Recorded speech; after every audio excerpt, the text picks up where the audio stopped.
Israel ने अपने सबसे बड़े दुश्मन को ढेर कर दिया है। आपको बता दें, इजराइल ने बुधवार तड़के हमास चीफ इस्माइल हानिया को ढेर कर दिया है। हानिया को गाजा, फिलिस्तीन या कतर में नहीं बल्कि ईरान की राजधानी तेहरान में मारा गया है। इस बात की जानकारी हमास ने खुद बयान जारी कर अपने चीफ की मौत की पुष्टि की है। दरअसल हमास चीफ इस्माइल हानिया मंगलवार 30 जुलाई को ईरान के नए राष्ट्रपति मसूद पेजेश्कियान के शपथ ग्रहण समारोह में शामिल हुआ। इस दौरान हानिया ने ईरान के सर्वोच्च नेता अयातुल्ला अली खामेनेई से भी मुलाकात की थी। इसके अगले ही दिन अर्थात बुधवार सुबह इजराइल ने उसके घर को ही उड़ा दिया जिसमें इस्माइल हानिया ठहरा हुआ था। राइटर्स की रिपोर्ट के अनुसार ईरान ने Islamic revolutionary guard corps IRGC ने एक बयान में कहा कि बुधवार तड़के तेहरान में उनके आवास को निशाना बनाए जाने के बाद हमास के शीर्ष नेता इस्माइल हानिया की मौत हो गई।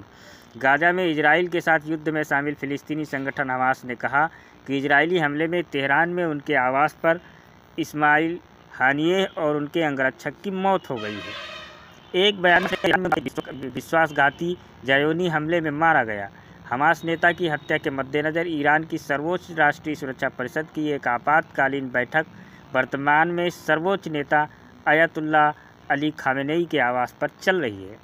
अमेरिकी मीडिया ने 2 ईरानी अधिकारियों के हवाले से बताया कि ऐसी बैठक केवल असाधारण परिस्थितियों में ही होती है।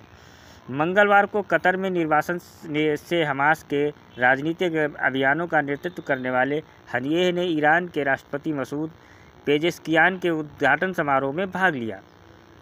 उन्होंने ईरान के सर्वोच्च नेता अयातुल्ला अली खामेनेई से भी मुलाकात की। द न्यूयॉर्क टाइम्स की रिपोर्ट के अनुसार इजराइल ने कहा कि उसकी सेना किसी भी स्थिति के लिए पूरी तरह से तैयार है। इजरायली सैन्य प्रवक्ता डैनियल हागारी ने कहा कि हम व्यापक युद्ध के बिना शत्रुता को हल करना पसंद करते हैं।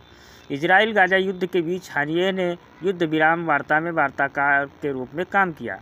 हमास ने अप्रैल में दावा किया था कि इजरायली हवाई हमलों में हानिया के 3 बेटे और उसके 4 पोते पोतियां मारे गए। हमास की सैन्य शाखा का नेतृत्व याहिया सिनवार द्वारा किया जाता है, जिसे 7 अक्टूबर को इजराइल पर हुए हमले का मास्टरमाइंड माना जाता है, जिसने गाजा में युद्ध को भड़काया। इस घटनाक्रम इजराइल डिफेंस फोर्सेस IDF द्वारा लेबनानी आतंकवादी समूह हिजबुल्लाह के एक शीर्ष कमांडर फुआद शुक्र को मारने का दावा करने के एक दिन बाद आया है। इजराइल ने दावा किया था कि इजराइल के कब्जे वाले गोलान हाइट्स में 12 बच्चों की जान लेने वाले ड्रोन हमले के पीछे फुआद शुक्र का हाथ था।